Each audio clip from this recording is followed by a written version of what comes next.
I was in Nakuru level 5 for about 11 days. And my those 11 days, on the second day, my auntie who lived in another part of Nakuru came to stay with me. Because I could not even turn myself. I could not change position. I could not sit. I could not feed myself. Not that I was eating anything. I was on drips, but I could not do physically the life maintenance activities that you have. Don't take them for granted. Don't. Imagine I could not change position. I'm sleeping on my side. Unless someone comes and shifts my whole body on a different side, I could not. Because of laying on one side for so long, I even developed, my skin broke in one side, I think on one of my hip or thigh broke. When I say my skin breaking is when you sleep on one side for so long and you have no sensation, your skin breaks and you tend to get a wound. It's called pressure ulcers. It's where the pressure tends to be so hard and there's no blood flow because you're lying on it for a long time. I got that in that hospital. Within those 11 days, I got a pressure ulcer or a wound.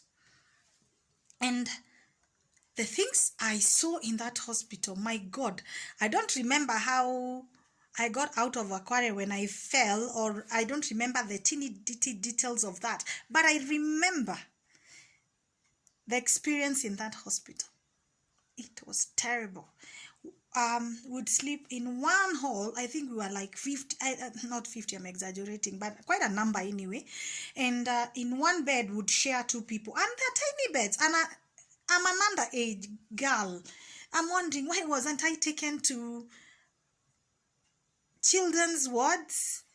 Kwani nini? I shared bed with someone, and they were quite sick and they were quite big. Probably that is even how I was not able to turn well and get wound. And then the next bed, which was just like a step away from us, slept two people, and one of them was extremely sick. So one night around 11 p.m. she got very sick, and she was staying with her daughter was looking after her, and she woke up, she sat down, and her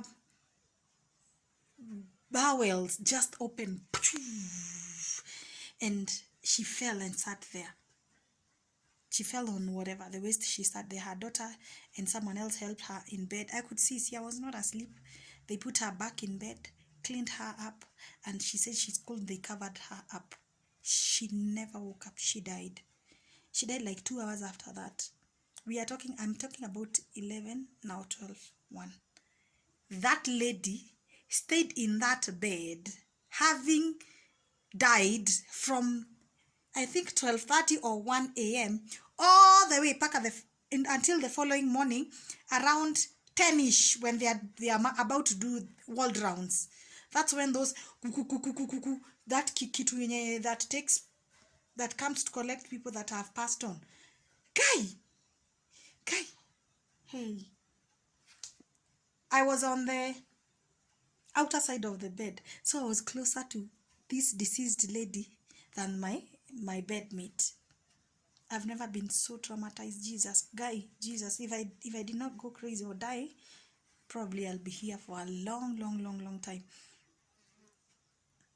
Of course they covered her head, they covered her, but still, my mind could not shift that this one is dead. Tulikana huo mama aki mpaka the following day.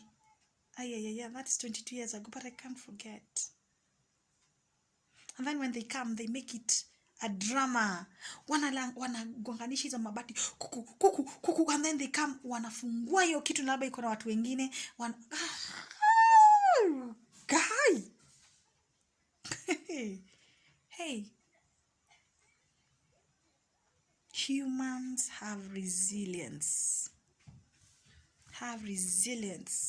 Don't let anyone lie to you. You can take so much.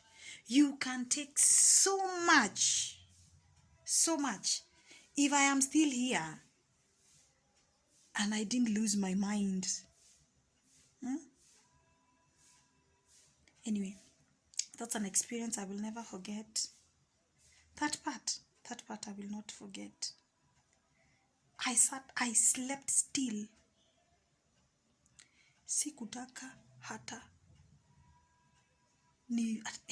I tried shifting my head, my brain to, other things. Nikaanza kujenga my castles in the air and try to think that I'm not there. I was still there. Then on the 10th day, my grandma came from Nakuru. She got the information that I'm sick and I'm in the hospital.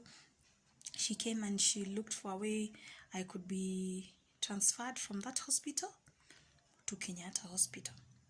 She didn't have means of transport. I could not sit. She could not afford a private car. Hiyo nayo ni story ingine.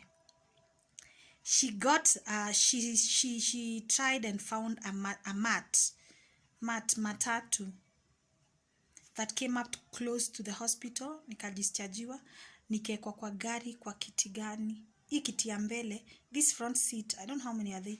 I went lying on one, on all those 3 seats, up to, from Nakuru up to Kangemi.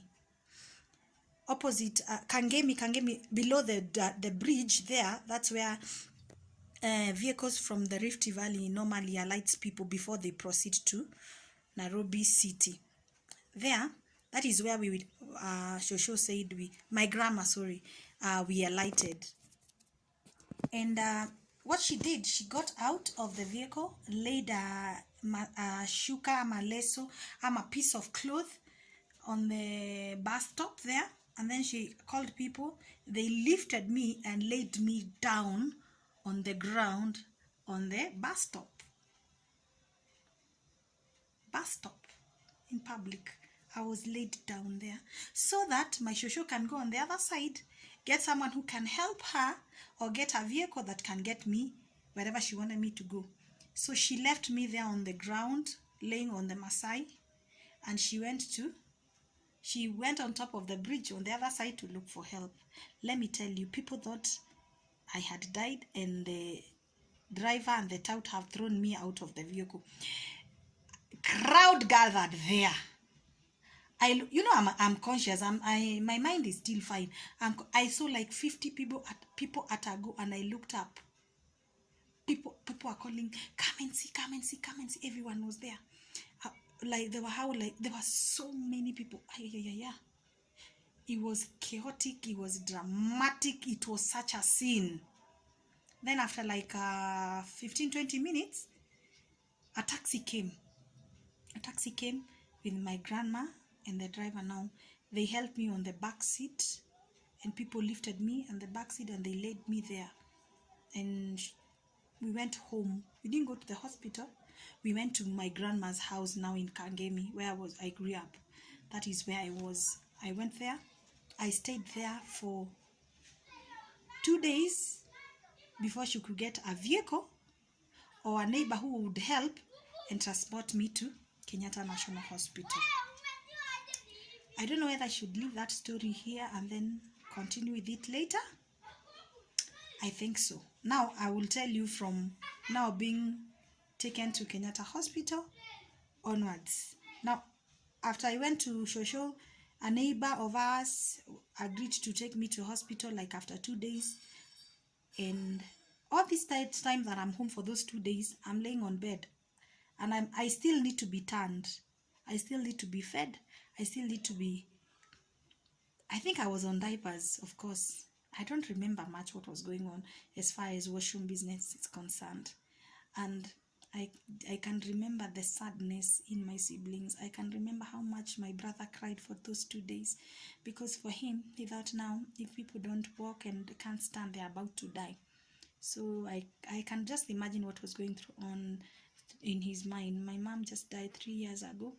Now Salome is also about to die. What is going on?